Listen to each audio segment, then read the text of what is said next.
மத்திய பட்ஜெட்டில் ஜவுளித்துறைக்கு ஏராளமான அறிவிப்புகள் இடம்பெற்றுள்ளதை வரவேற்பதாக திருப்பூர் ஏற்றுமதியாளர் சங்கத்தினர் தெரிவித்துள்ளனர்.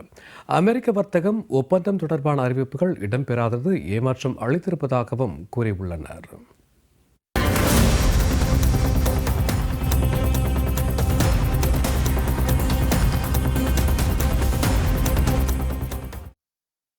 ஒட்டுமொத்த ஜவுளித்துறைக்கான அறிவிப்பாக பல்வேறு நல்ல அறிவிப்புகளை இந்த நிதிநிலை அறிக்கையின் வாயிலாக பெற்றிருக்கின்றோம். அதில் குறிப்பாக சொல்ல வேண்டும் என்றால், எங்களது நீண்டகால கோரிக்கையான நேஷனல் ஃபைபர் மிஷன் அப்படிங்கிற ஒரு கேட்டிருந்தோம். அதை இப்போ அறிவிச்சிருக்காங்க.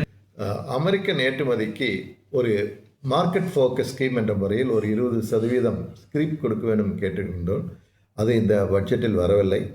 மாண்புமிகு நிதி அமைச்சர் அவர்களை மனமாற வேண்டி கேட்டுக்கொள்வது, தயவுசெய்து இந்த மார்க்கெட் ஃபோக்கஸ் ஸ்கீமை கொண்டு வாருங்கள்.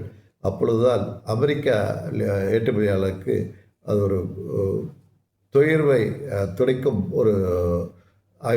ஒரு ஸ்கீமாக இருக்கும். அதை தயவுசெய்து கருத்தில் மீனவருக்கு இன்னைக்கு இந்த என்ன நிதி ஒதுக்கப்பட்டிருக்குன்னு பார்த்தோம்னா ஒண்ணுமே இல்ல. இப்போ சூழியம் தான். அவங்களுக்கு தேவையான நிதியை அவங்களுக்கு இந்த பட்ஜெட்ல ஒதுக்கப்பட்டிருக்கானா இல்ல. இன்னைக்கு அவங்களுக்கு முக்கிய அத்தியாவசிய தேவை என்ன? கடலுக்கு மீன் பிடிக்க செல்லும் போது அவங்களுக்கு டீசல் அத்தியாவசியம். இன்னைக்கு ஒரு டீசலோட விலை இன்னைக்கு இந்த ஒரு போட்டு கடலுக்கு போனா ஒரு நாள் கடல் போனா 1,40,000 ரூபாய். அப்ப இங்க 1400 லிட்டர் 1200 லிட்டர் நாங்க டீசல் மட்டும் கடல்ல புகையா விட்டுட்டு வரோம். அது போக இன்னைக்கு எங்களுக்கு தடைக்கால நிவாரணம் 45 நாளுக்கு ஏத்த நிதியை தான் இன்னைக்கு ஒன்றிய அரசு ஒதுக்கி இருக்க ஒழிய 60 நாள் தடைக்காலம் ஆயிட்டு தொடர்ச்சியா கார்பரேட் முதலாளிகளுக்கு ஆழ்கடல்ல மீன்பிடி தொழில் பார்க்கும் கார்பரேட் முதலாளிகளுக்கு மட்டுமே இதுல இந்த பட்ஜெட்ல அதிக நிதி ஒதுக்கப்பட்டிருக்கு.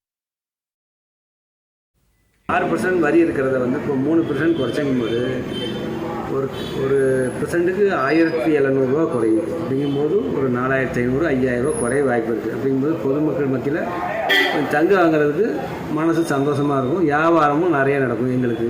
அதனால் அது கவர்மெண்ட்டு மத்திய அரசு கொஞ்சம் பரிசீலனை பண்ணி நடவடிக்கைப்படி பொதுமக்கள் சார்பாகவும் வியாபாரி சார்பாகவும் கேட்டுக்கொள்ளும்.